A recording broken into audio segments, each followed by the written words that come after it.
Hi, I'm Anna Marie Cox, and unmask, unmask, unmask. Hi, I'm Daniel Dresner, and this is what happens when you let your children become Patriots fans. Welcome to Space the Nation, where we look at science fiction through the lens of principal agent theory and retrocognition. Today we'll be talking about Stephen King's novel, The Shining, which is available at fine bookstores and online. In the next few weeks, we'll be talking about The Arrival, which we're doing for Schlock or Awe, correct? That's correct, yes. Are we doing Idiocracy for Schlock or Awe, or are we just doing Idiocracy? No, we're just doing Idiocracy. Idiocracy does not belong in the Schlock or Awe category. Okay. Is it cannon fodder? That's a more interesting question. Let me say, I think we're going to have a really interesting conversation about Idiocracy, because you've never seen it, correct? I've never seen it. You know what? It's one of those things where, like, I understand the appeal, but like, it doesn't. No. There's aspects of it. We'll talk about it. We're not now, but we are going to talk about it. I do promise that. Yeah. The Discord is always recommending we do Mars Attacks, and I actively don't want to see that movie because I feel like it's a single joke, like, stretched out over 2 hours. I could be wrong. I'm going to go out on a limb and say that Idiocracy stretches the joke better than Mars Attacks, but this is. I think that's probably true. I like Mike Jett. Yeah. I'm willing to subject myself to Idiocracy. Oh, good. Yeah. We mentioned the Discord just now. We did, which, by the way, is a spectacular reason for becoming a patron. If you are not a patron, please go to our Patreon page, patreon.com/spacethenation, and become a patron. And the reason I'm asking this now in particular is because we are actually getting pretty damn close to 250 patrons. When we do ask this every episode, Dan, but... No, but this time, like, we actually have, like, experienced a surge of patrons recently. We really do mean it. Yes, we've had a surge of patrons. We're getting, like, it's now much more, feasible that we could get this done relatively quickly. And if we get to 250 episodes, we will do a bonus episode on a topic chosen by the patrons, only for the patrons. Doesn't even have to be sci-fi. Cannot be about video games. Cannot be a 9-hour movie about the Holocaust. And cannot be, like, entire seasons of television shows. I would actually go out on a limb and say, no Holocaust theme. Yeah, I think that seems good. Not even a shorter film about the Holocaust. Now, based on reading The Shining, I have a list of ways in which you can encourage, if you are a patron, to get your friends to become patrons. First, have you thought about guilt? Okay. Guilt is a great way of getting people who are not patrons, people who might owe you somehow, people who feel guilty, get them to become a patron. Second, blackmail. I hear blackmail can work sometimes. Third, if you have the shine, maybe, use it, okay? It's a waste not to use it if, strikes me. Maybe, try to, Unfortunately, it doesn't push or influence people, right? I mean, all the shine could tell you is, like, is this person even interested in becoming? But I think if you have the shine, you can influence other people who have the shine. That might be the way to think about it. Because that does happen in the novel. So, or you could find out blackmail material. Yeah, exactly. Blackmail or guilt material. Again, I'm just saying, we're asking the patrons, let's do the full court press. Let's try to get up to 250. Because really, I do want to do a patrons-only episode that is not about the Holocaust. Oh, great. Which does leave a lot of other avenues. Exactly. I will point out that I think one reason we're having a little boom in patrons is because we have started having ads on the show. Yeah. And you know what? Capitalism creeps up on you, Anna. It does. You gotta let off the steam. You gotta let off the steam. Yep, that's what happens. Yep. I have a lot of thoughts about that particular metaphor as it applies to this book, Dan. Oh, good. Very good. Yes. We shall talk about it later. Yep. And it is true, though, that the best way to stick it to capitalism is to pay us directly. Eliminate the middleman. We encourage you to do that. Middleman. Yes. Go to patreon.com/spacethenation. Become a patron. The big benefit is the Discord. I think that to me is a reason on its own to join. It's such a wonderful community, especially with our various social media platforms not really fulfilling the kinds of parasocial roles that they used to, let's say. They're about as organized as, let's say, I don't know, the House GOP caucus, which, as we are recording this, does not appear to have its shit together. But by the way, I think, this isn't going to be posted for a while. I'm going to go out on a limb and say, this is going to hold up for, by the time this goes live. I wish we could talk more about this because I saw the news. So we're recording this on the day that Tom Emmer lasted 4 hours, which is precisely a 60th of a Scaramucci, by the way. So it's like an hour minutes thing. I'm going to remind the House GOP caucus, you don't have to be a member of Congress to become the speaker. And Scaramucci is just sitting there. I mean, it's just a waste. I actually am working on a piece that imagines some fictional characters that might be. Oh, that's fantastic. Oh, excellent. For it. And actually, just a little preview. One of them is Jack Torrance. Oh, God. Who does, as I have said, he knows his way around a gavel. Yep. Has an open door policy. That's a movie joke, but still. Yeah. Although he does bash down a door in the book as well. That's true. That's true. That's true. But people, he'll head. I know. Thing. But we're going to talk about the differences between the book and the movie. Wow, it all comes full circle. How are you, Dan? Before we get started, I haven't talked in a little while. It has been a little while. I'm doing well. It is a glorious fall up here right now. And believe it or not, I'm actually looking forward. By the time this drops, I will have gone on a leaf-watching train ride in which they serve you dinner. Wow. It was a lot, wasn't it, Anna? Yeah. Yeah. It's just about the most bougie fucking thing I've ever heard.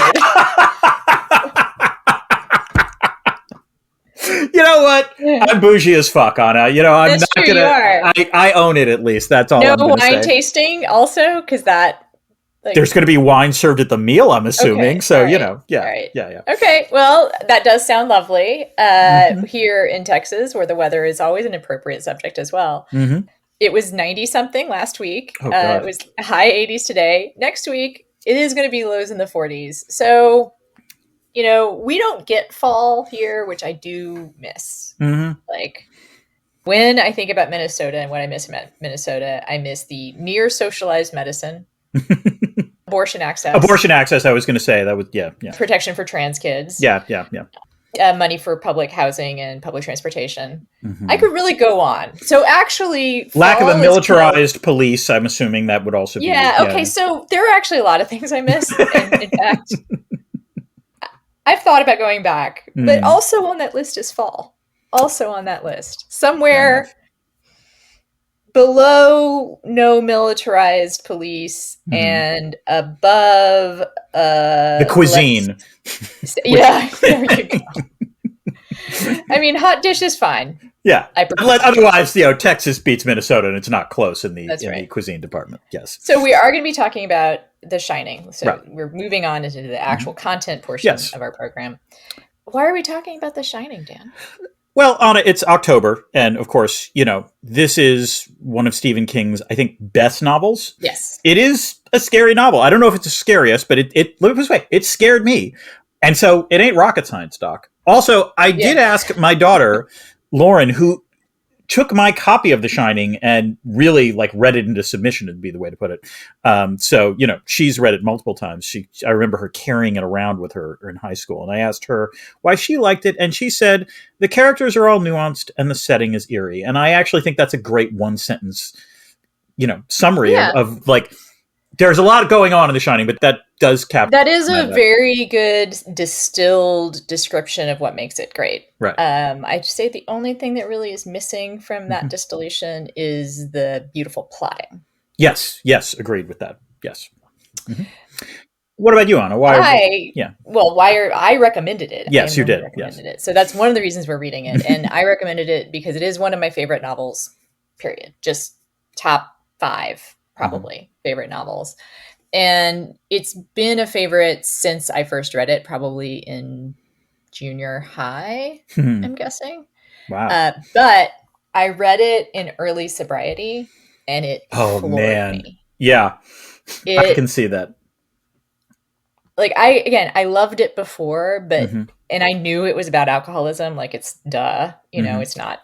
it's not subtle. It's the text. I mean, it's definitely the text. It's subtle enough that King actually wrote it when he was still drinking.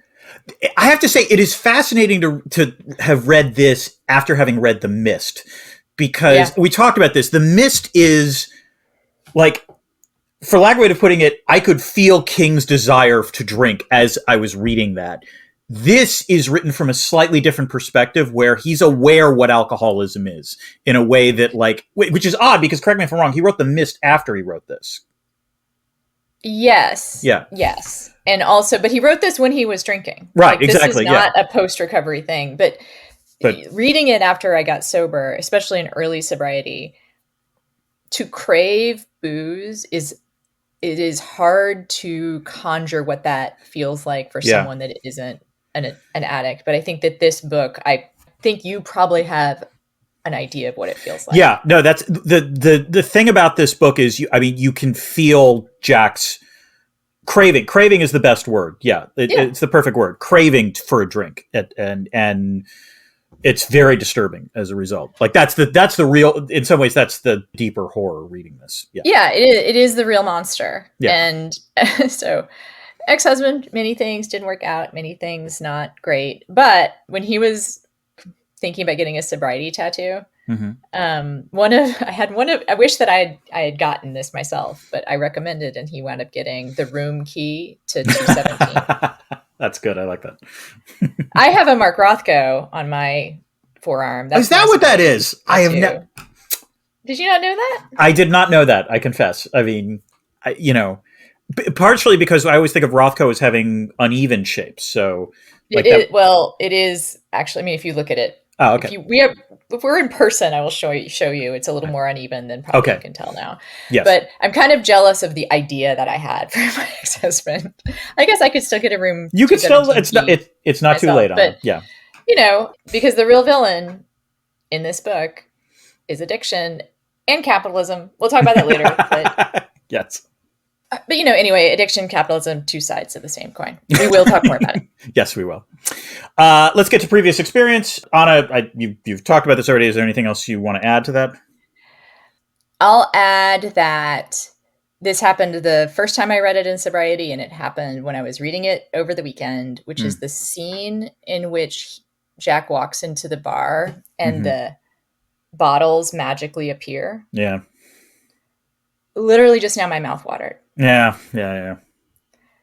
I don't feel a craving, but it's the nightmare of the newly sober person.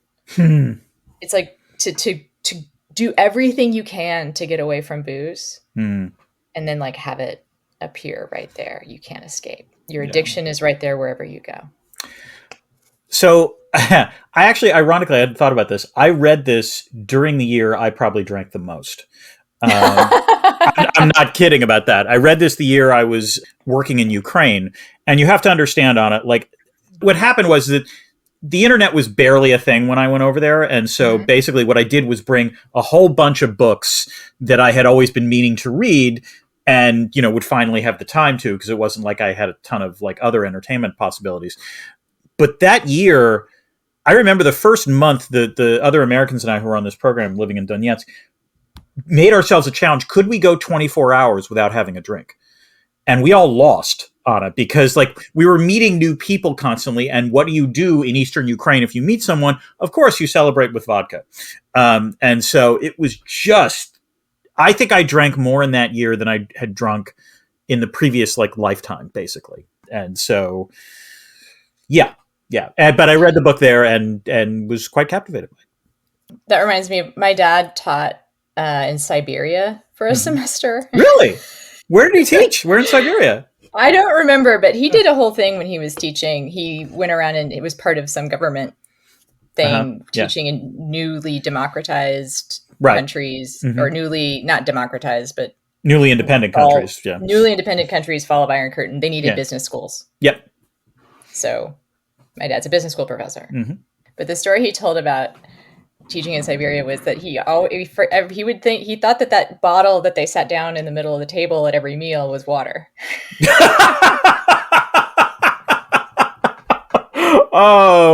Oh dear, honest father, I'm so sorry. Yeah, because for people who know, it's like I don't know about in Ukraine, but they would just said it looks like a clear water bottle, like a fancy restaurant puts out like a glass bottle that they put distilled water in. There's no label on it or anything. No, it's that he found out the hard way, spit take kind of thing. All right.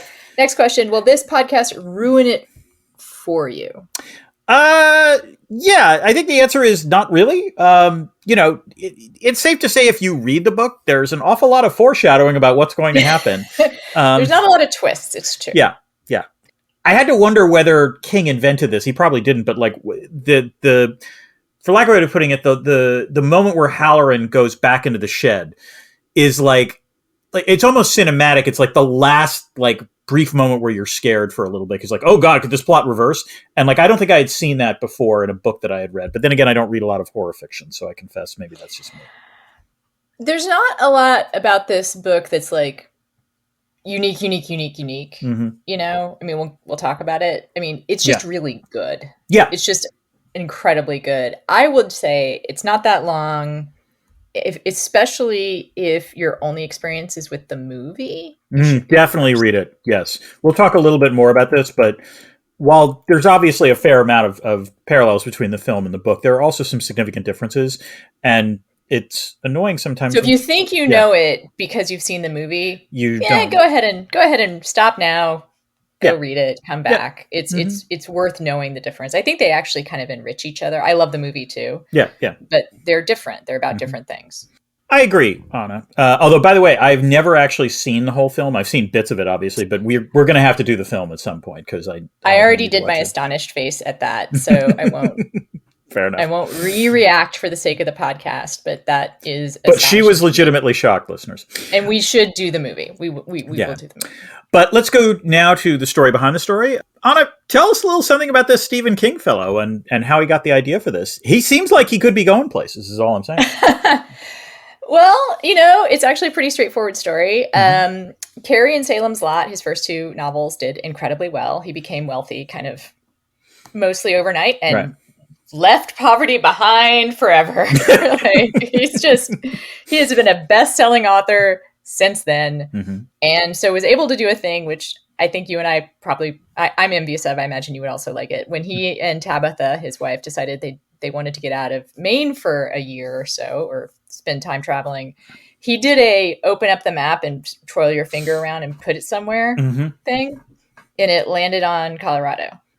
So they went to the fanciest hotel they could find in Colorado, the Stanley, which is the setting for the Overlook. Which is the basis of the Overlook. The Overlook is based on. Yeah. It does not look like, again, differences, right? It is not the movie version. Yeah. But the Stanley Hotel is in the same place. And I think all the very evocative descriptions of the scenery do come from that. And then I just have a few quotes about, I think, what clearly explained the genesis. They were the only two guests when they arrived in October. God. And they were just getting ready to close for the season. We found ourselves the only guests in the place with all these long, empty corridors. They had dinner in the dining room, and they were the only people having dinner. Except for our table, all the chairs were up on the tables. The music was echoing down the hall. And I mean, it was like God had put me there to see those things. And by the time I went to bed that night, I had the whole book in my mind. Anna, have I ever told you that one of my big phobias, or I don't know, issues, I cannot stand closing down a restaurant. It's like being the only diner at a restaurant. Like if like you're between the staff, like closing up and not like I've been there on occasion when I've been like with large group things, and I hate it. I hate it with the passion of 1,000 white hot suns. Wow. So, yeah, I've closed down many a place, Dan. So can't say that. I'm not sober though. I've never closed down a place sober. Okay. But speaking of which, so after dinner, again, King is still drinking. He decides to go to the bar after his wife goes to bed, and he ends up being served drinks by a bartender named Grady. Ooh, okay. And then that night, I dreamed of my 3-year-old son running through the corridors, looking back over his shoulder, eyes wide, screaming. He was being chased by a fire hose. I woke up with a tremendous jerk, sweating all over, within an inch of falling out of bed. I got up, lit a cigarette, and sat in a chair looking out the window at the Rockies. And by the time the cigarette was done, I had the bones of the book firmly set in my mind. Damn. Yeah, he does that. His writing skills, he's so prolific. I think it's almost kind of a savant thing. Like he just gets these ideas and they click like that. And you and I are going to talk about the writing process, but neither of us have one like King. No. A little bit more about the themes, which I think are interesting. And I know you wanted to talk about some of this. The family dynamic in this book almost needs a content warning. There's violence. Oh yeah. there. Mm-hmm. Although, and not just your standard horror violence, right? Like there's emotionally upsetting violence between the father and the son. And between the father And so, and the mother. Yeah, that too. There's, domestic abuse that is far more upsetting than the horror violence, Yes, I think. I agree. And so on that topic, he says, sometimes you confess. You always hide what you're confessing to. That's one of the reasons why you make up the story. When I wrote The Shining, for instance, the protagonist of The Shining is a man who's broken his son's arm, who has a history of child beating, who's beaten himself. As a young father with 2 children, I was horrified by my occasional feelings of real antagonism towards my children. Won't you ever stop? Won't you ever go to bed? Dan, I don't have children, but fact check. Stephen King, I just want to say you are not alone in this. This is, I mean, I am in awe of the parents who never experience even just the brief feeling of murderous rage that you might occasionally have towards your children. Careful with murderous, but okay. But okay. No. Like it leave it this way. Again, I've never, thankfully, I've never, acted on any of these impulses. I've never hit my children. But that feeling. No one take that sentence that I've never hit my children but out of this and put it somewhere else. But all I'm saying is that like that feeling of rage that, you occasionally see in Jack's, sort of thought bubbles and then eventually act it out, show mercy on all parents have at least a sense of that. It is human, right? Yeah, exactly. The spectrum of feelings is what we are born with. And in extremis, I get it. Yeah. What's more interesting to me is that he was not yet sober when he wrote this. That is amazing, given like the portrayal of alcoholism in this. It really is quite stunning. His quote that I found in this, he talks about this in On Writing, which if people have not read that, that's an incredible book. And helpful for anyone interested in any kind of writing. You've read it. I have it. Yeah, no, I was looking for it, or whether I've got it somewhere. Yes. When I teach writing workshops, I usually use at least part of it. Yeah, it's a very good book. Even though I teach memoir writing, it's actually his memoir. So there's a way. Yeah, the description of his alcoholism. I remember that from that book. So one of the things he says in that is, I was the guy who had written The Shining without even realizing I was writing about myself, which is sort of hilarious. Also knowing all of King's work where he writes about teachers and writers. But I will tell folks that Dr. Sleep, which is a sequel and the only sequel he's ever written for anything, is explicitly about alcoholism and recovery. And it is not as good. Yeah. I still like it a lot. It is one of the most accurate depictions of AA specifically that I've ever come across in fiction. You don't hear a lot when people write about recovery in fiction. There's not a lot of portrayal of like an AA meeting, or sponsorship or like reading the big book. And that's all done in this. And if people don't know, Dr. Sleep is actually about Danny. Yeah. I'm just going to put a side note here. We don't really talk about it normally on this podcast. We both are huge fans of Single Drunk Female. And, that was a lot about AA and the actual recovery process. And someone needs to reboot that show because, they got canceled and it should not have gotten canceled. That's all I'm saying. Yeah. If you are curious and don't have time to sit down and read a not very good novel about AA and you're curious about a funny but true kind of peek inside the rooms, Single Drunk Female. I highly recommend people go to open AA meetings because we're genuinely pretty hilarious people, but also Single Drunk Female. Yeah. Also a good taste of it. Also, Dan, IP is a flat circle. Oh dear. You may have heard there's a movie. Really? Oh, they made a film out of it. I could see this would be filmable. Yeah, that makes sense. Yep. Yeah. There's also a TV miniseries written by King. He kind of famously dissed the Kubrick movie for a very long time. I think recently he's been like, all right, it's good. I think he's finally caught to the fact that, it's just not his. Right? Yeah. I think the TV miniseries it's more faithful, just not as good. It's a really interesting, and people have probably written pieces. Like there's a lot of like think piece fodder between like, why is this faithful adaptation not as good as this, extrapolation. But anyway, if you're interested in that, you can see that. There is an opera And as of 2022, there is a stage play in the works, directed by Ivo van Hove and written by Simon Stevens, with Ben Stiller in talks to play Jack Torrance.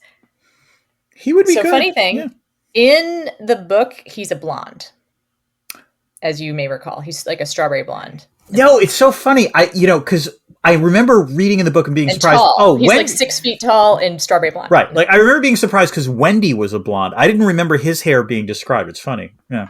Okay. Yeah. So Ben Stiller, not the. But anyway, faithful is not important. Faithful is not how makes something good. So exactly. Also, and this I didn't know until I was doing research here, there is a spin-off series titled Overlook in development by J.J. Abrams. Okay, I'm going to just put a cautionary warning out here. There is no way that a J.J. Abrams adaptation of this intellectual property is going to work out. Well, apparently it was picked up by HBO Max and supposed to air in 2021. Obviously didn't. It has now been picked up by Netflix. Okay. But we still haven't seen it. Mm-hmm. But I sort of predict that it might happen, although I wonder if they'll give it to Mike Flanagan, who's their in-house King guy. Oh, interesting. Okay. Who also did Midnight Mass. He's doing House of Usher. He did Haunting of Hill House, Haunting of Bly House. Okay. He directed Dr. Sleep. He's like a king. He's the king guy. He's like, if you don't go to Frank Darabont, you go to Flanagan. Then you go to Flanagan.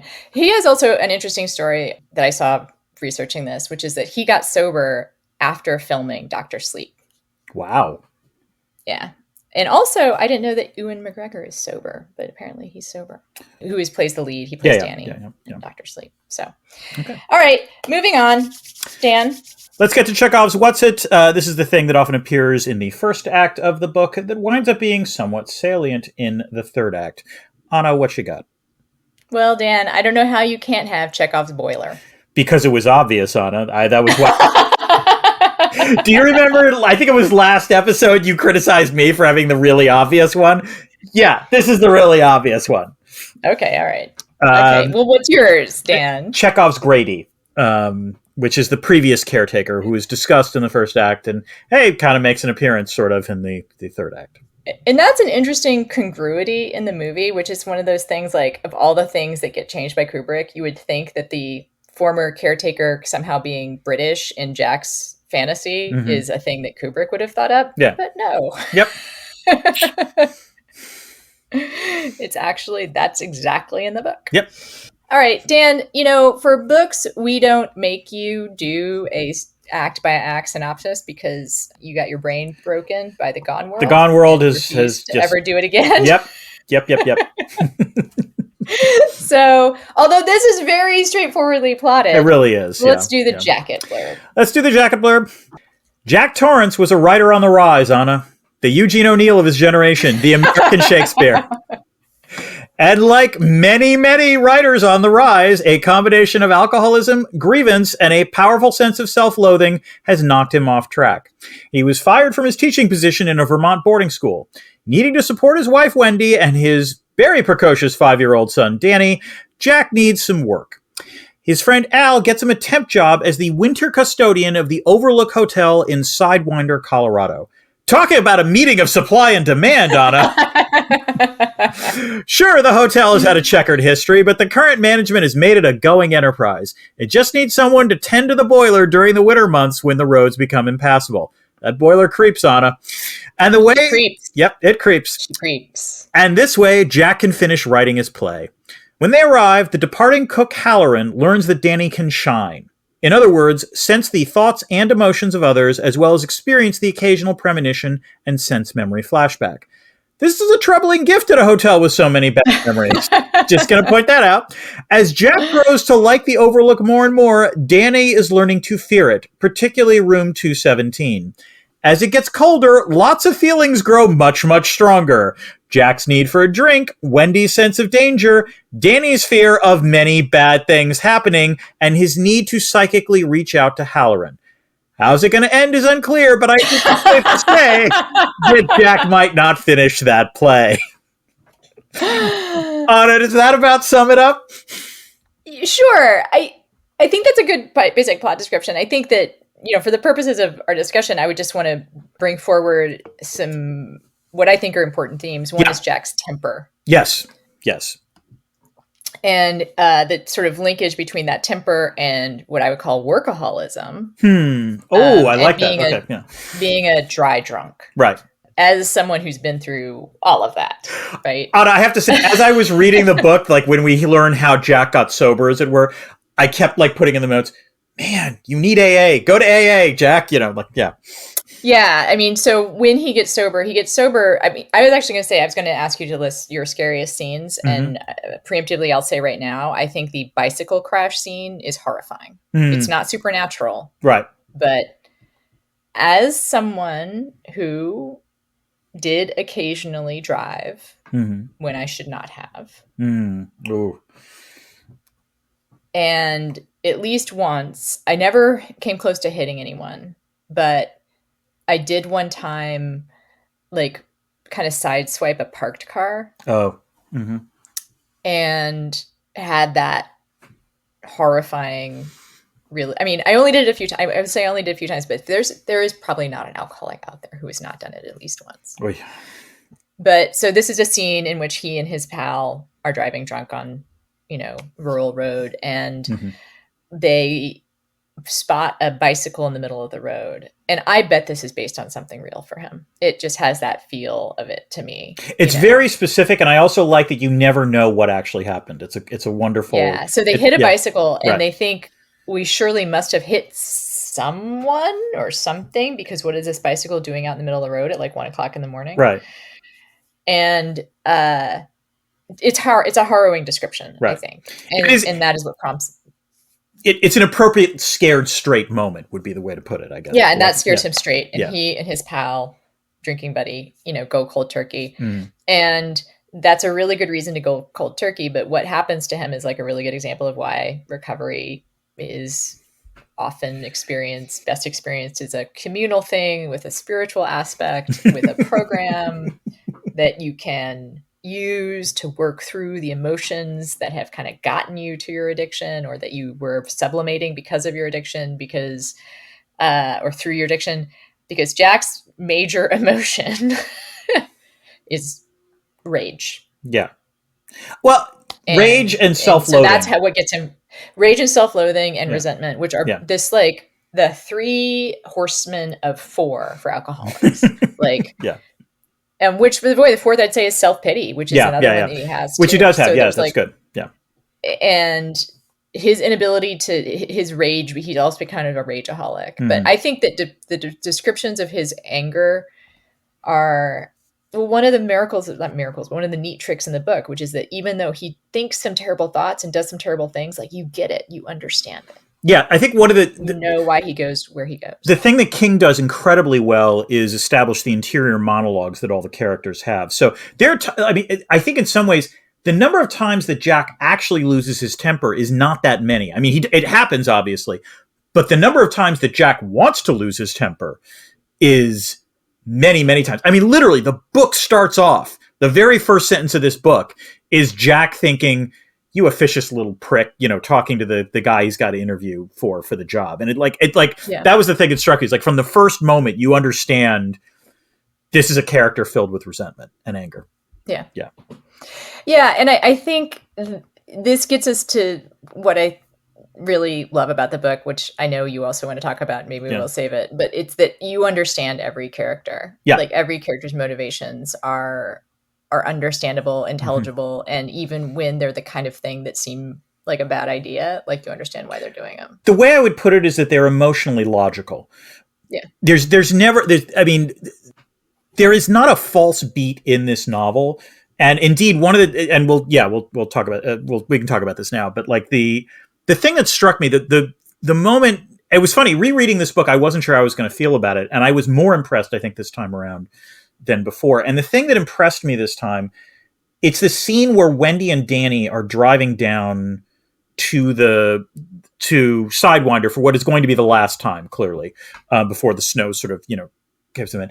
And Wendy and Danny have a pretty honest conversation, because they're aware that Jack is starting to behave a little bit differently, that the hotel seems to be doing some slightly weird things. are they actually going to be safe? And they both acknowledge that there's a real risk here. And yet it becomes clear that they don't have a better option. And it's a neat trick that King pulls off, because sometimes you don't want this to be like out there in the text, but it's a real textual conversation that, makes a great deal of sense. And it makes, it's the building up of the dread is so slow that by the time there's never a moment where you think, oh, for the love of God, get out of there. Like, until it's too late. Until it's too late. Until it's literally too late. And so that's the genius of this book, is that it's not like a typical horror movie where you're like, get out of the goddamn house. What are you thinking? This build, it creeps on you. Yeah, it creeps. Yeah, it creeps. I think even the scene where Jack throws away the thing for the snowmobile, which I can't remember what it is. The Ansible, or I can't remember what it's called. Yeah. Anyway, he throws away a part of the snowmobile so that it won't run. Mm-hmm. And he has an internal monologue about it. Yeah. That is the contest between the Magneto. The Magneto. It's the contest between like the part of him that the bad part of him that the hotel is seducing. Is feeding on, yeah. Is feeding on, and then the part of him that's a loving father. Right. And it makes sense. Mm-hmm. Like you buy that both sides are real for him. Exactly. Yeah. And I think one of the scarier, not as emotionally scary, not like, in the middle of the night scary moments, is when he throws it away. Mm-hmm. And then the line is something, he walks back and he feels better than ever. Yeah. He like sees his kid on the porch and thinks, yeah, right. I made, yep. Even though he already has been thinking these terrible, dark thoughts about his family. Mm-hmm. All right, Dan, speaking of terrible, dark thoughts. Yes. It is time for us to take a break for ads.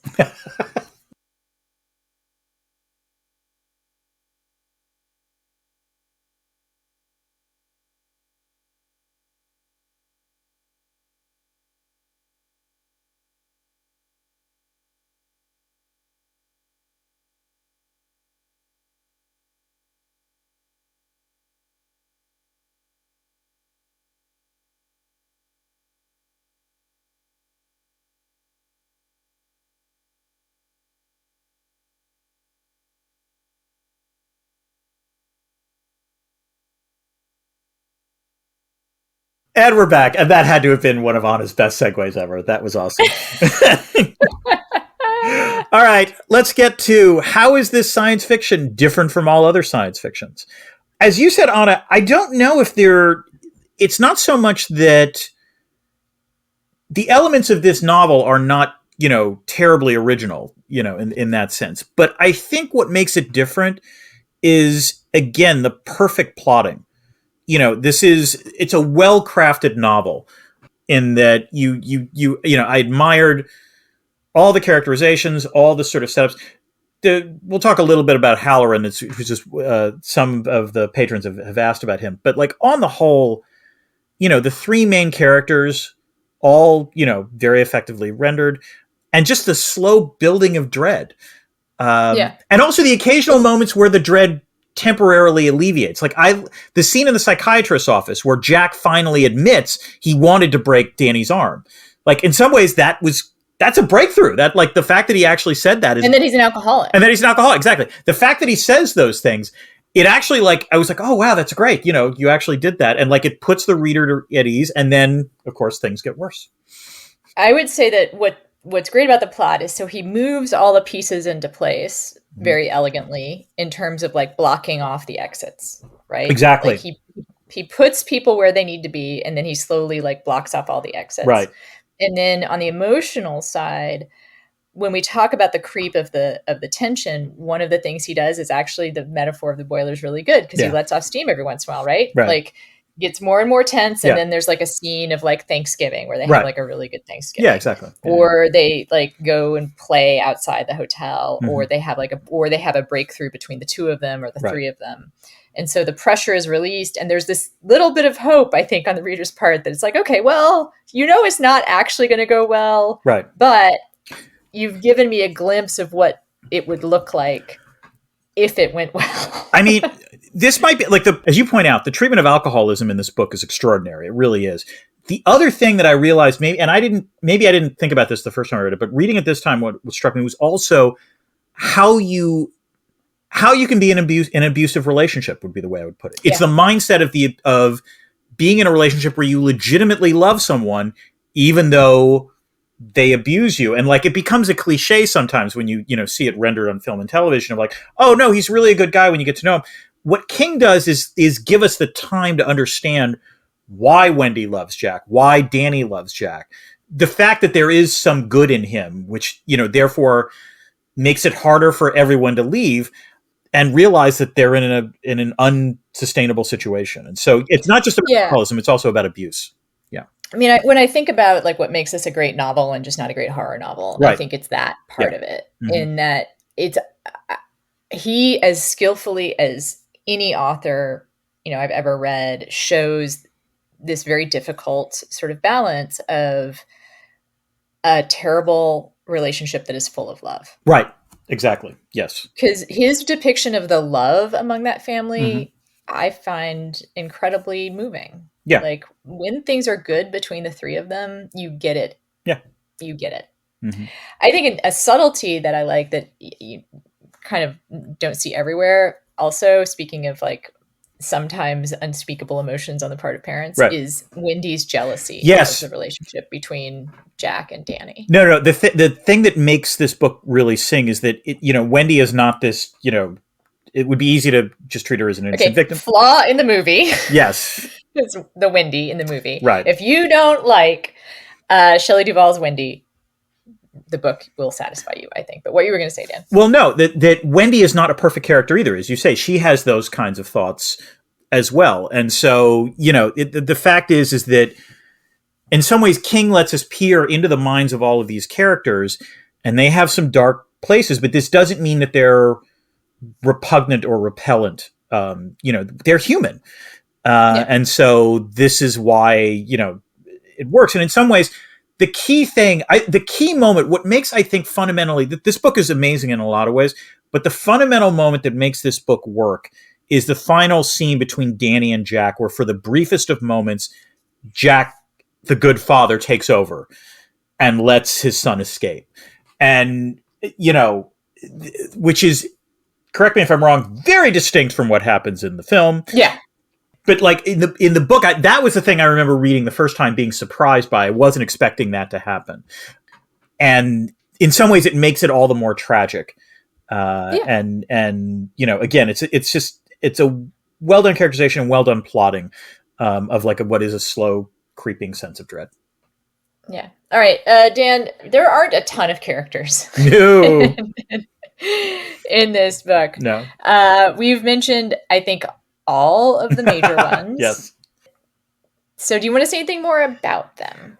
Or about any of the other ones? The one thing I will say, so first of all, again, just with Jack, again, it's a great character. And I will admit, this is horrible, but when I read it at this point, I do always see Jack Nicholson, because the face, the one thing Nicholson always has is the sense of resentment. And I always think that's perfect. Yeah.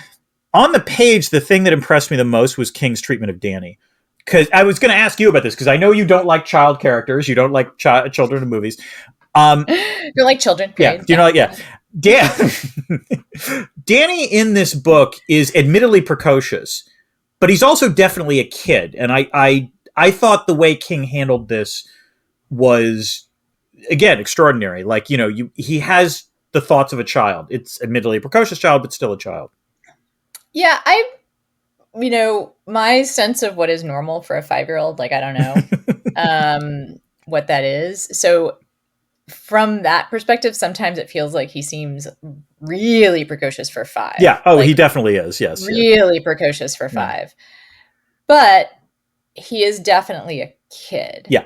Like, and it doesn't feel like a stretch. You know what I mean? Like, it doesn't feel like an author writing a kid. Right. Like, you do feel like you're getting a kid logic. Exactly. And like his, as with the rest of the characters, his logic makes perfect internal sense. Yeah. Yeah. Like, there's never a moment where you're like, Danny, why don't you whatever? No. Like, he loves his dad just with this, passion and lack of unconditionality. It's unconditional love. That's the thing about children in particular, particularly children that age, is the unconditional love is extraordinary. Yeah. And so he captures that. Yeah. I think the thing that moved me the most reading it this time, or what I found myself, caught by, was how moved I was by the depiction of the love that they had for each other. Because when he describes that, it's very rich. The other thing the thing that caught me, and I'm curious because you are the child of divorce, is Danny's just aching need to make sure that doesn't happen. That his awareness that that is a possibility, and his just fervent desire for it not to happen was, it was quite present. I think for me, what I recall about the tough time in my parents' marriage wasn't so much that I was afraid of them getting divorced. Mm-hmm. It was that I was worried about them being okay. Yeah. I worried a lot about my mom, which... How old were you when this... I was like 9 or 10. I was a little older. This might be, again, this is the difference potentially between a 5-year-old and a 9-year-old. It makes sense that... Danny's emotions for a 5-year-old make total sense, I would say. Yeah. And, and my mom was the alcoholic. Right. So she's the one that I worried would not be okay. And it was also very clear. Like, Danny doesn't have a clear understanding of his dad's alcoholism, which... King manages to make it, again, intelligible. Yeah. Like, you understand, like, he has a sort of vague sense of it. Mm-hmm. He knows it's bad. He knows it's bad, but he also, and this is something I feel like I can identify with, like, at that age, he doesn't see that there's a different person in there, right? Like, that he just sort of accepts, like, his dad's drinking is kind of part of the whole package. And he hasn't kind of realized, like, no, that's not really your dad when he's like, there. Anyway, I think we've gotten through everything. I will say, Ullman, who is the character, the officious prick, yes, in the beginning of the book, King, if people don't already know or haven't followed him on Twitter, is a boomer liberal of like the most well-meaning kind. Like, he just wants everyone to have rights, and he hates Trump, and et cetera, which makes sometimes reading his early work a little discomforting, because he is terrible about LGBTQ characters. Oh, didn't know. Okay. And his treatment of people of color in his books, like, I think someone asked us about Halloran, so we'll talk about that a little later, yeah. Ullman, I think, is pretty clearly coded as gay. And, like, for one thing, so in On Writing, one of the things that King says that is true, which is adverbs are terrible. Like, don't use adverbs if you can avoid it. It's like Strunk and White, yeah. And adverbs are like dandelions on a lawn, I think is what he said. It's like, one can look kind of pretty, but like if you let them grow, like they'll take over. Right. And I thinking and reading the Ullman, thing and thinking, God, Steve, like, this is not your best. There is a scene in which there's a line which he says that Ullman walked prissily to his car, and I'm like, that's your tell. That's how I can tell that you have not given this character thought, because you were telegraphing by using an adverb, right. Like, what you think of this character. Fair enough.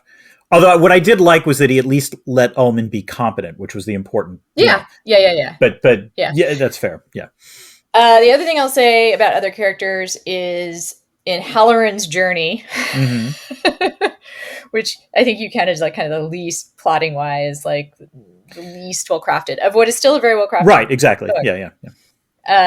So he goes he travels from Florida up to Sidewinder to try and rescue Danny. And I appreciated the characters he meets along the way. Yes. Well, yes. Let me put it this way. The CIA lady, I did laugh at. Yeah. That was very funny. see myself in her, for what it's worth. Like, that's the character I most identify. And by when we say CIA lady, what we mean is there is a woman who's like reading a self-help book on the plane next to Halloran, who says something like, when he tells her, he lies to say he's a veteran, because like he's trying to explain like why he has a sudden reaction on the plane. When it's Danny reaching out to him, and he's like, "Oh, I'm a veteran," and she's like, "Oh, these foreign wars." They're all it's always the dispossessed that always suffer the most in this dollar diplomacy and the CIA. like overthrowing governments, and I'm like, oh yeah, that's me. I actually thought of you when I was reading those portions. Yeah, yep, totally fair. Yeah. All right. Well, speaking of dollar diplomacy, Dan, I have a question for you. Oh, please ask away, Anna. Is there IR in this book? Anna, a shine knows a shine, and an IR nerd knows a fellow IR nerd. And Stephen King is many things, but he is not an IR nerd. Which is to say that there is some IR in this book, but there's not a whole lot of it. I think from the perspective of the human characters, it would be safe to say that in some ways the Overlook is also like the slow descent into anarchy as norms like, I don't know, not killing members of your nuclear family melt away. And there's nothing less stable in an anarchical system than a tripolar world. A world of three actors is always unstable because everyone is always worried that two actors are going to gang up on the third. And so, sure enough, it's not surprising that Wendy starts out fearing the bond between Jack and Danny. And by the end, it's Jack who is fearful of the Wendy-Danny alliance. That constant fear, the creeping fear, it's tripolarity, Anna. It is. Now, if you want to think of the Overlook itself as a strategic actor, well, I'm just going to point out in this after action report that it makes a number of tactical missteps. Okay. Admittedly, knocking out the comms and the transportation was smart. Okay. Good plotting by King, good strategy by the Overlook. But otherwise, it played its hand way too early. Okay. It was like imperial overstretch from the first moment. Why try to invade the earthly realm just after Thanksgiving?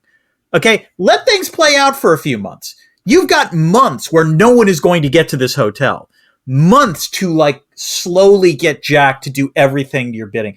The Overlook keeps pushing Jack, and Jack winds up resisting as a result at various times. Yeah. Okay, give yourself time to ensnare Jack, and especially Danny, so that maybe even by New Year's, which I assume would be a particularly powerful moment for the Overlook, you have them. Not a lot of strategic patience by the Overlook, Anna. I'm just gonna say that.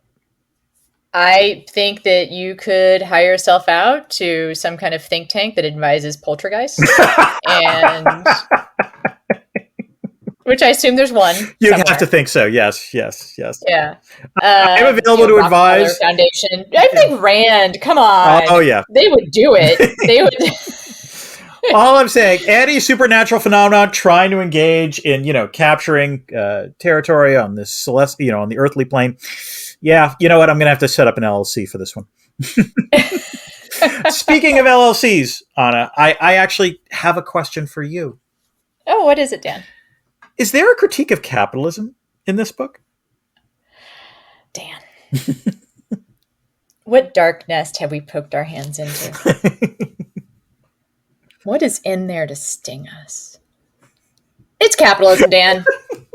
It's capitalism. That was almost Shakespearean, Anna. That was very well done. Well done. The hotel is a metaphor for capitalism itself. I think that's pretty clear. All-consuming, expropriating labor with only the illusion of compensation. Dan, who is the villain of this story? It's the manager. Yeah. The referred to as the manager. Management. Ownership. Of the hotel. We say. Yeah. Mm-hmm. And also just as literally the rentier class who makes money off the Overlook through the exploitation of labor and also the sort of emotional and psychic labor of the guests, right? Like it picks that up. It talks about it being kind of a battery using the juice of the emotions of the people that come through. Mm-hmm. Like capitalism, the hotel seduces Jack into service, kind of making promises that they don't intend to keep. He assures him he's the special one, the one that they want, only to put him into a position where he has to sacrifice what he loves to, quote unquote, advance. I just want to say here, this was also one of the most effective elements of the plotting was the idea that the Overlook didn't really want Jack, it wanted Danny. Yeah. And Jack is like, I don't understand why you don't really want Danny. You actually want me. It's like, it's a great, perfect moment of characterization for that character. Yeah. I don't know how much I want to talk about the alcoholism stuff some more, but the resentment and the self-regard, that the self-loathing and self-regard that exist in one person. Yes. Like that is That's not hella hi. Yeah. Hello. No, the way I would put it is Jack is a messy. I know you. He's a messy character, but it's entirely believable and like you understand this character. Yeah. Yeah. And then, of course, his friend Al Shokely, who is on the board of the Overlook, a member of the oppressor class, who cloaks himself in solidarity, but whose real interest is exploitation. And then there's Halloran, who's labor. I mean, obviously. Yeah. And his connection to Danny is a representation how the dispossessed can find allyship, despite superficial differences. So it's about class more than anything else, is what you're saying. It's about class. I think that class, I mean, I'm not going to say that class matters more than cultural identity, but I do think that there are ways in which class can inform a good relationship, and we can, between those who are also marginalized, and Danny's marginalized because of his age, and different kind of marginalization for Halloran. Yep. Although this is a smooth transition, Dan. And we don't have a lot of those, listeners, but this is to discordant notes. Chimes at midnight. Unmask. So this is when we take questions from our patrons on the Discord channel and answer them in the podcast. So Carrie asks, how successful is the novel at portraying the Danny and Dick friendship? Is this one of those examples of magical people of color bailing out the protagonists? How well does King sell Dick's willingness to take risks for stupid white folk? So the one thing that gave me pause when I was reading the book is, in some ways, the Danny and Dick relationship is, cemented in the scene in the car just before Dick is going to leave. And that is a long conversation, Anna. And,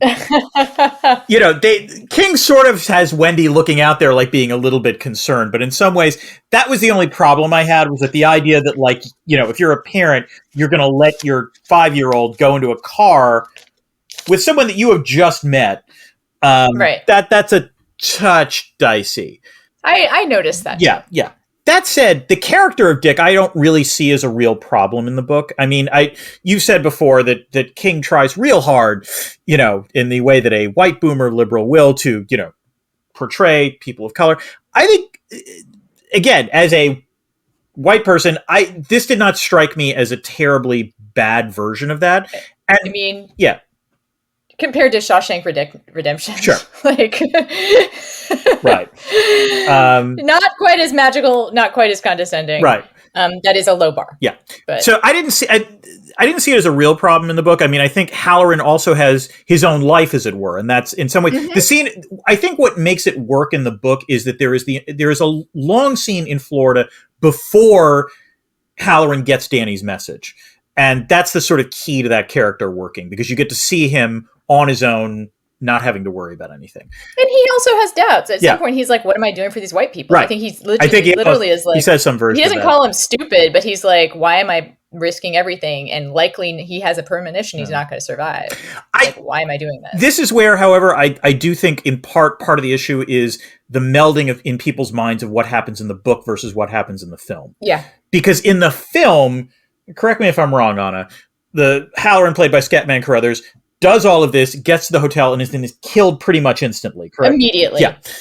Immediately. Which, by the way, just a shout out to... Scatman Carruthers is great, right. I think, by the way. I do think I see Scatman Carruthers for this character. Oh, yeah, it's perfect casting. Much the same way most people see Jack Nicholson. Right, yeah. But he's fantastic. Also, by the way, I do think The Simpsons' Treehouse of Horrors rendition of the film handles this incredibly well, and it's just a nice subtext in terms of Groundskeeper Willie. But I think in the book, this is not really a problem. What do you think on it? Yeah. I did learn a term for what we can call Dick here, which is tragical Negro, which I think is an interesting sort of play on magical Negro. Yeah. And I think that of them in King's work, and there are a fair amount. Again, he means so well, and I do think he's put thought into this as his career has gone along. forward. He's tried also, like, with disability and LGBTQ stuff. I think he's tried to get better. The one place he's really still bad is with fat phobia. I don't know what the fuck happened to King that he has this, but once you see it in his books, it is hard to unsee that he equates like fatness with, like, lack of willpower, slovenliness, like greed. I mean, this is, like this way, hardly unique to King in American culture, but you're right. No. It's just because he tries so hard with so much other stuff. It's odd that he has that. Right. I get that. Yeah. But to get back to Dick Halloran, I think that, again, it works because it's more plotted out in the book than it is in the movie. And then also it really is about his connection to Danny. Right. Like, yeah. And I think if he didn't have to save the parents, he wouldn't. Like, he really is going there. But like the sweetest 5-year-old you've ever met in trouble. Yeah, I get why Halloran's doing it. I mean, it's not the strongest part of the novel, but it's a strong novel, and this is not a weak part of it. All right, we have another question from Chemjobber, which is, how do we as writers avoid the crippling case of writer's block that Jack faces while it exists? Okay, so again, I'm going to point out that this is an issue in terms of the melding of the film with the melding of the book, because Jack does not suffer from writer's block in the book. Jack suffers from something very different, something that I think it's safe to say both Anna and I identify with very much, which is hating what you have written. Like in the book, which is in some ways a bigger problem. Yes, definitely. Like, writer's block is one thing, but this is writing something, thinking you've done pretty well, and then thinking again, it's like, oh my God, I can't stand this. And God, do I know about that. I mean, I don't know about you, Anna. Like, in my case... No, I've loved everything I've ever written. Oh, damn it. I knew I was the only one who had this problem. No, the way I would put it is, at least for me with nonfiction, like if I've written books, if I've written articles, I go through, it's a roller coaster ride. Like, I will start off thinking, okay, it's got a pretty good idea. Okay, I've got a draft going. Oh my God, that is the worst fucking draft I have ever read in my life. Oh God, this is horrible. It's horrible. And then you revise and maybe you think a little bit better. And then you look at it again and you know, it's the worst thing ever. And like, all you can hope for, at least for me, is that like the trajectory goes to being at least somewhat happy with it. But Anna, there have been times where I've had to reread my book for a second, and I look at like a sentence, I'm like, why in the hell did you write that like that? And it's just cringing. I will say I've also had the opposite experience, which I hope you've had too, which is that you've read something and been like, wow, who wrote that? That's real smart. Like, I have every once in a while, like, yeah, it was like, oh, that's really good. That held up. Yeah. Okay. Well, I wrote that. Yeah. Oh, okay. Yes. Yeah. I want to tell a quick story about that, which is, a couple days after 9/11, my first husband was an editor. Well, he was an editor at the Washington Post before a couple days after 9/11, but he knew a bunch of writers. And so we wound up having dinner at Christopher Hitchens' house. Ooh. And I'm a huge Hitchens fan, remain a Hitchens fan, like problematic dude for a lot of reasons, but his writing is really good. Right. And we were talking about the, response to 9/11 and what are we going to do? And already, there was bloodlust in the air. And I wound up talking about how, not a super insightful point, but like, terrorism, one person's terrorism is another person's freedom fighter.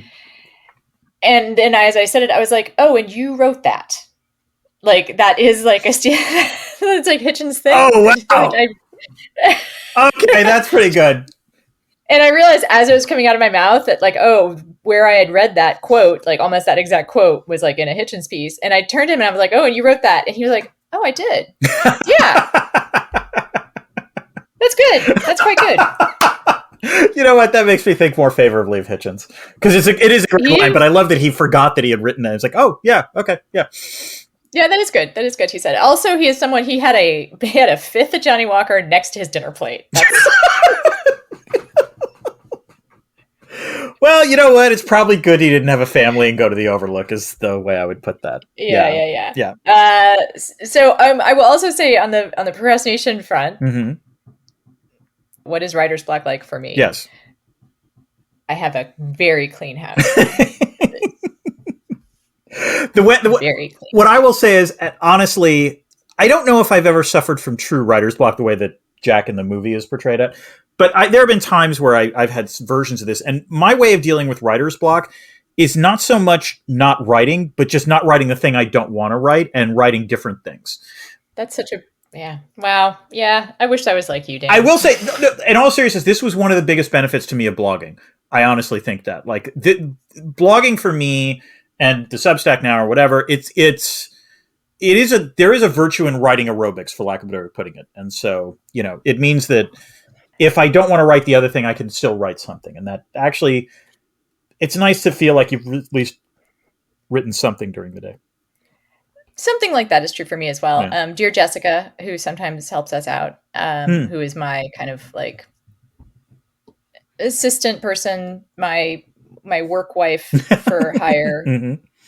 She is the person who knows everything that I'm doing and can help me kind of, reminds me to invoice and whatnot. And has occasionally brought up the fact that this does not pay very well as something that I spend a lot of time on. She's listeners. I just want to occasionally. I want to point this out to listeners. Jess is also very nice to me, so it's not like she doesn't like me or anything. In case it's not that she doesn't. When we talk to Dan, it's just she points out like the ratio of work to recompense is maybe not great. Good reason to become a patron, listeners, is to prove Jessica wrong. That's all I'm saying. That's a difference. There's guilt, blackmail, proving Jessica wrong. That's all I'm saying. Go ahead. Well, I kind of justify this and other projects that I work on that aren't strictly work as being kind of like productive procrastination, in that all of it counts. Like all of the kind of idea production, being creative in whether it's like working on something with you, like writing the script or like having these conversations, or it's like working on my novel when I should be working on, my memoir. Like all of it counts. Like all of it gets towards the creation of work that is meaningful to me. So. Oh damn! It's topiaries moving. What the? Whoa! You did that. It's the debris field. Yeah.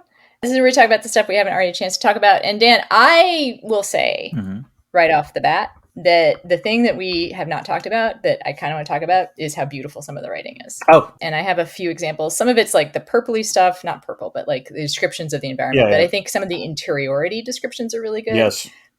There's this place where Wendy is talking about how, her son seems to understand things that he shouldn't, but also has difficulty. Like he clearly has an insight to what they're thinking, but doesn't understand it. And she says, she thought that to children, adult motives and actions must seem as bulking and ominous as dangerous animals seen in the shadows of a dark forest. They were jerked about like puppets, having only the vaguest notions why. Yeah. I think it's the difference between like kid logic and adult knowledge. And I think that that's true. Like that's one of the things that it captures, right? Is Danny sees the stuff that his parents are doing and has insight onto their literal thoughts. Right. But can't make sense of it. By the way, this is again what I think also this goes back to the conversation about Halloran and Danny. Like there's a moment where Halloran sort of realizes, oh my God, you're a 5-year-old and you were getting exposed to all of this. Like, let me put it this way, there's a reason why, whatever you think of the sequel, I remember reading this and thinking, I wonder if Dr. Sleep is any good, because holy crap, Danny's going to be a character that I'm going to want to know more about.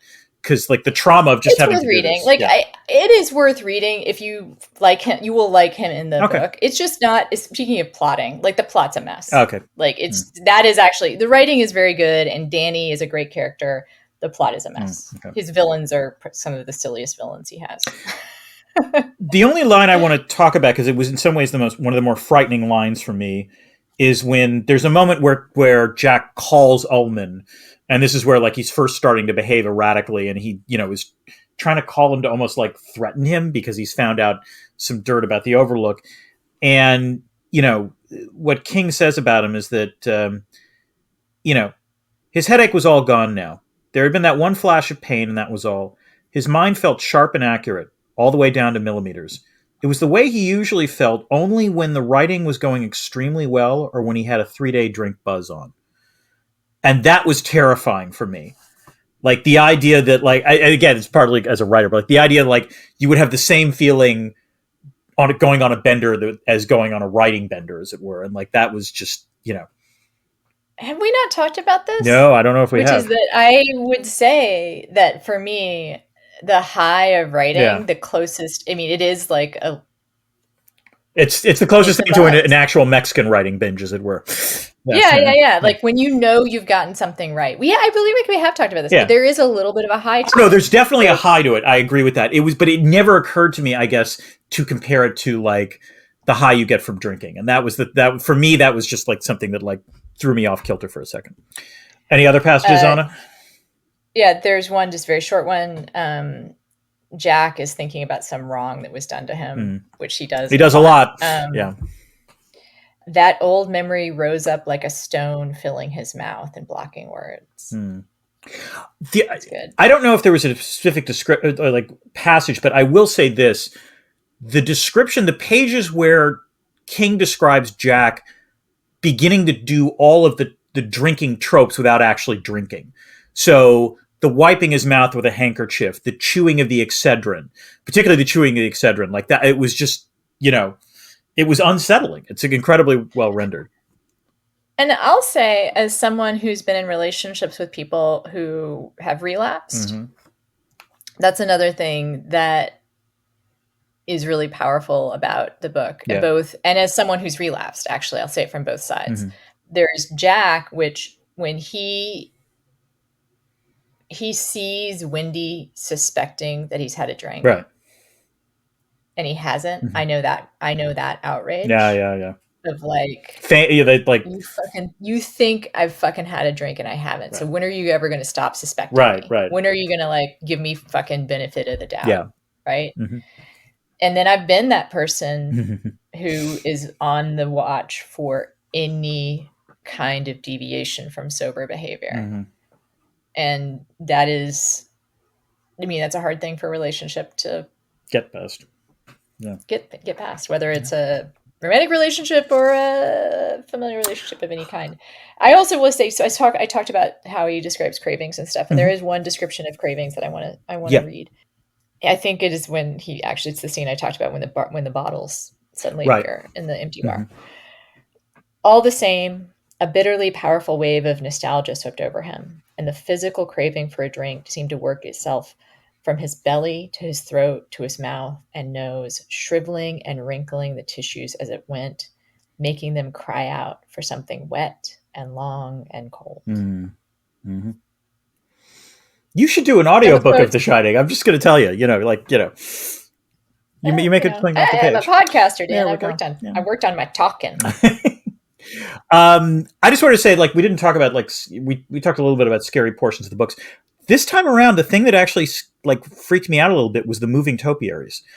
I was kind of surprised at how unsettling I found that. But it worked. And it's one of those things that I think would only work on the page. I don't think if you actually filmed it, or the way you would have to film it would be to show the topiaries not actually physically moving, but just changed in terms of from one still shot to another still shot. If you try to make the topiaries actually animated, it would look ridiculous. Oh, no. That wouldn't work at all. Yeah. I'm trying to remember if the TV... I was wondering about that. Yeah. I'm going to have to watch the TV movie. There we go. Other stuff from my debris field, I do find the topiary scene really scary. This also, if you haven't read the book, when I was talking about the scary topiary scene, it's going to sound like ludicrous. Yeah, it does sound ludicrous, but it is really scary. I think it is because we were talking about the creep of the tension.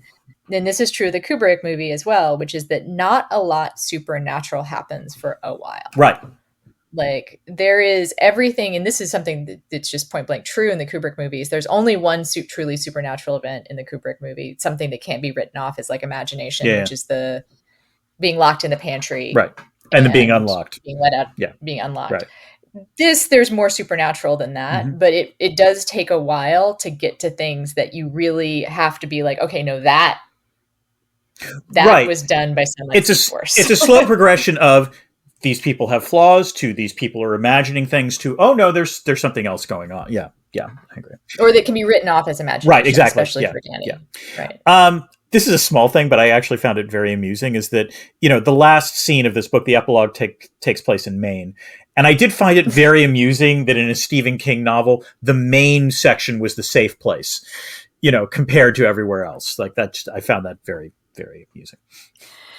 Yeah, I don't know if I have a bunch else. I think I could probably talk about the novel for a long time. On as much as I know that you are part of a Stephen King podcast, that goes on for hours, longer than Tom Emmer's, life span as speaker designate. I skeeted today that I've been on podcasts that lasted longer than Tom Emmer's tenure. I would rather not be on one of those podcasts, I guess is what I'm saying. I will never ask you to be on, Dan. But time for pluggables. Yes, I am on a Stephen King podcast called The Losers Club. Mm-hmm. And if you enjoyed this discussion and you want to hear like 3 or 4 hours more, actually, I would say 2 or 3 hours more of this kind of discussion of Stephen King, you can go there. My favorite episode that I did is relevant here too, which is there is just a couple hour discussion, I think, between me and a woman, Jen Adams, who's another horror podcaster, talking about recovery. She's also a fellow recovering alcoholic, talking about recovery specifically in King's books. And then, what else, Dan? What else we need to know? I have a Substack. It's called Dresner's World. Again, trying to defy honest predictions for the collapse of Substack. It's going pretty well so far. And unfortunately, it's been a very busy month to write about stuff. So, yeah. Yeah, you had to fill me in more on that, Dan. I don't know, stuff happening? You know what? It's been I always like to say I'm in a counter-cyclical profession, and unfortunately, business is booming. I have NaNoWriMo sessions starting next month. NaNoWriMo is National Novel Writing Month. On my website, you can go to AnnaMarieCox.com or it's AnnaMarieCox.com. That's how you pronounce it. Yeah. AnnaMarieCox.com. Yeah. Spelled the same, pronounced different. /NaNoWriMo. For National Novel Writing Month, this is the second year I am hosting morning writing sessions. You can be working at anything. I will be working on my memoir. Excellent. And actually, as a little preview, if you follow me on social media, I am doing a memoir prompt day leading up to NaNoWriMo. By the time this drops, it'll be the end of that cycle. Mm-hmm. But if you follow me on Instagram at AnnaMarieCox, you'll get a series of prompts for a memoir personal essay that's about one's relationship to money. They're all memoir prompts having to do with money, which is one of the most important relationships we have. So. Excellent. And you can find out about my memoir writing workshop at my website as well, which is www.AnnaMarieCox.com. Also, for those of you who are on Blue Sky, she is at AnnaMarieCox. I am at Dan Dresner.